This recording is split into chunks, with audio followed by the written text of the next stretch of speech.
A minhocultura ou vermicompostagem é o processo de reciclagem de resíduos orgânicos com a utilização de minhocas. Desde 1968, a Embrapa Agrobiologia pesquisa o assunto para a utilização na agricultura. A minhocultura tem várias aplicações e adapta-se muito facilmente tanto ao campo como ao meio urbano, tendo dupla função: a produção de humus e a produção das minhocas. A comercialização de ambos pode complementar a renda familiar e contribuir para a reciclagem de rejeitos que poluem o ambiente. A minhocultura requer boa disponibilidade de resíduos orgânicos na propriedade ou o mais próximo possível. No caso da propriedade agrícola, o esterco bovino é o mais utilizado, porque é de fácil manuseio e as minhocas se adaptam muito bem. Mas também podem ser utilizados estercos de cavalo e de coelho. Os resíduos vegetais, como capim-napier, restos de capina, leguminosas e folhas, também podem ser aproveitados. Quem está na cidade pode utilizar resíduos domésticos, como casca de vegetais e frutas, cozidos ou não, guardanapos de papel e todos os tipos de resíduos orgânicos que normalmente vão para a lixeira.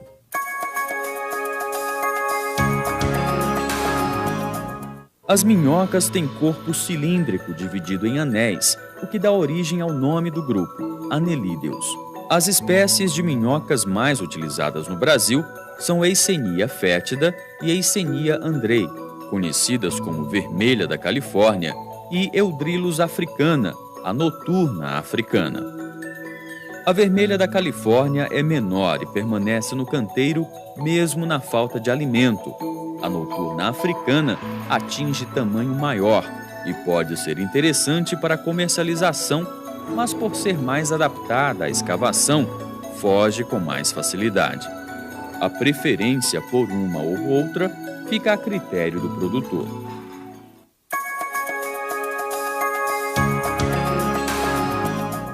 O processo de vermicompostagem começa com a escolha dos canteiros, que podem ser de alvenaria, bambu ou de concreto. Mas antes da montagem dos materiais nos canteiros, é necessário preparar os resíduos orgânicos. Se for utilizar o capim-napier ou leguminosa, ele deve ser picado em picadeira para forragem. As leguminosas, por serem ricas em nitrogênio, enriquecem o humus.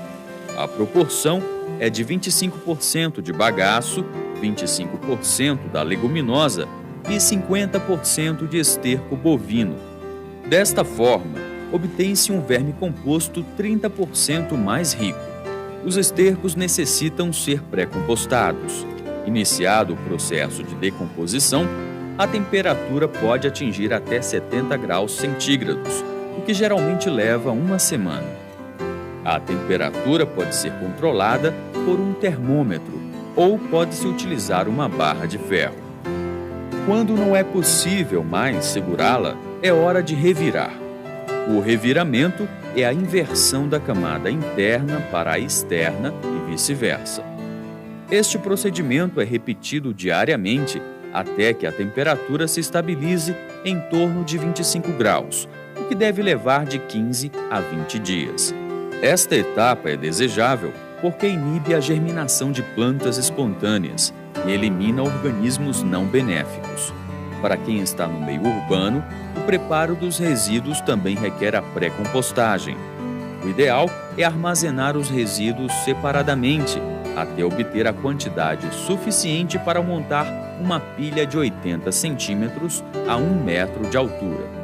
Para facilitar esse processo, pode-se fazer uma rede metálica com 1 centímetro de malha. A rede é colocada em forma de cilindro com 80 centímetros de altura e 70 centímetros de diâmetro. Estacas de bambu são utilizadas para manter a rede de pé.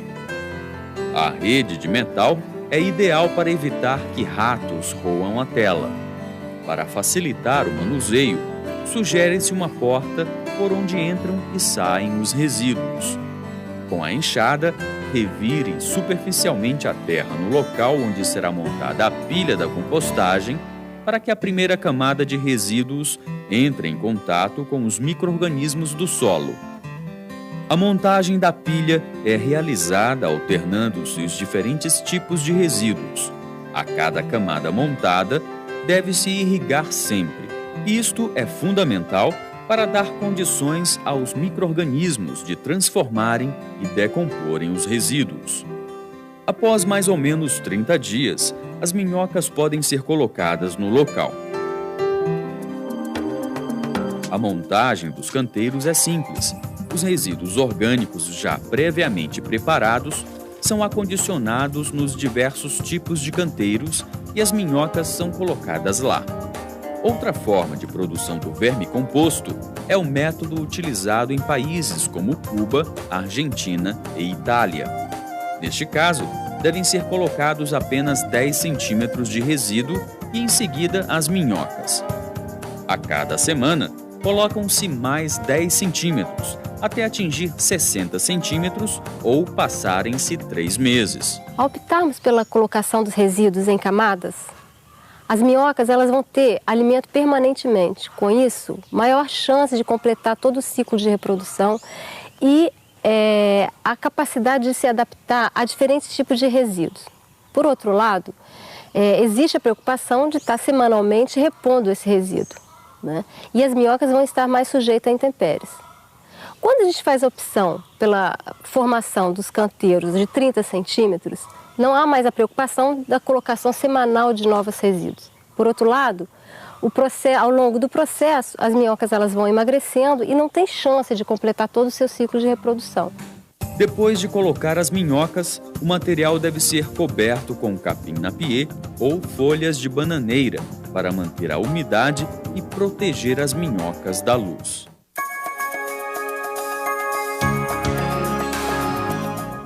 O manejo do minhocário é simples. Basta molhar com frequência, mas com cuidado para não encharcar. O tempo para que o vermicomposto fique pronto varia com a composição original dos resíduos, mas em geral, a vermicompostagem com esterco bovino leva em média 30 a 40 dias e, quando complementado com napier e leguminosas, até 60 dias. O vermicomposto estará pronto quando apresentar aparência de pó de café ou quando, ao esfregar uma amostra na mão, ficar com aparência de graxa. As minhocas também ficarão mais lentas e mais magras. Para separar o húmus das minhocas, podem-se colocar iscas com resíduo orgânico fresco sobre uma malha de 5 a 10 centímetros de diâmetro na superfície para que elas migrem para cima e facilite a separação. No caso do peneiramento, deve-se evitar irrigações do vermicomposto durante uma semana para facilitar o trabalho. O húmus resultante deste processo proporciona um ambiente favorável ao cultivo. A aplicação deste húmus é muito eficiente na composição dos substratos para a produção de mudas. Para espécies mais exigentes, como o tomate e o pepino, por exemplo, deve ser enriquecido com 5% de cama de aviário ou torta de mamona. Desta forma, deve ser utilizado em maiores quantidades, em solos com baixo teor de matéria orgânica, compactados ou muito arenosos. Na produção vegetal, o húmus atua principalmente melhorando as condições físicas do solo.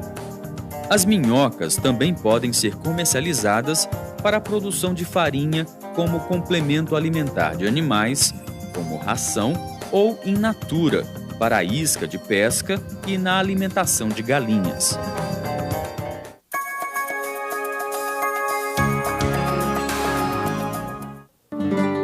As instalações necessárias para a criação de minhocas vão depender da quantidade de húmus que se deseja produzir e das condições de investimento.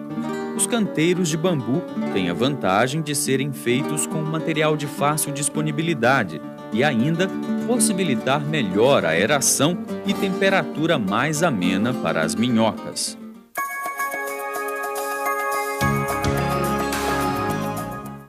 Para a construção de um canteiro nas dimensões de 2 metros de comprimento por 1 de largura e 40 centímetros de altura, são necessários 10 bambus de 6 metros com diâmetro de cerca de 6 centímetros, 3 estacas de sabiá, sanção do campo, sombrite de 50% ou 70%, material utilizado na construção de viveiro de plantas, arame 16, cerca de 2 quilos, e marreta. Inicialmente, colocam-se as 3 estacas em cada canto, uma por dentro e 2 por fora, com 60 centímetros de altura, sendo que 20 centímetros ficarão no solo para dar sustentação. A estaca é batida com uma marreta. Cortam-se os bambus com 2 metros de comprimento. Para as laterais de 2 metros, é necessária uma estaca de cada lado na metade do canteiro por fora. Os bambus são colocados um sobre o outro até atingir a altura desejada. O arame vem trançando o bambu e as estacas para garantir a amarração. Após montar a estrutura, coloca-se o sombrite, que cobre o fundo e as laterais do canteiro, que é costurado no bambu com o próprio arame.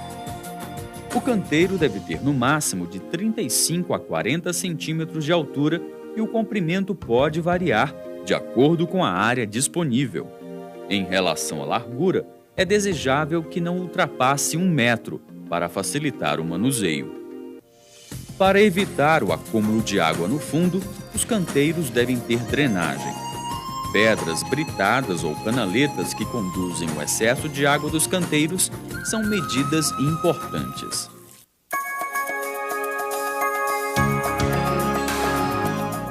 No caso dos canteiros de alvenaria, o fundo pode ser confeccionado dirigindo o caimento para o meio do canteiro. Nessa canaleta é colocada uma proteção para evitar a queda das minhocas, mas permitir a saída do líquido. O humus líquido é direcionado por um cano e recolhido num recipiente. O humus líquido pode ser reutilizado no próprio canteiro das minhocas. Com relação à quantidade de minhocas a serem utilizadas no canteiro, recomenda-se 1 litro para cada metro quadrado.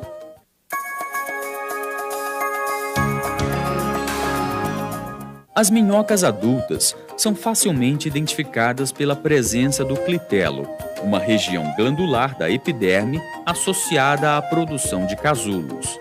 Mesmo sendo hermafroditas, é preciso 2 minhocas para o acasalamento. Após a cópula, se separam e cada uma produz seus casulos.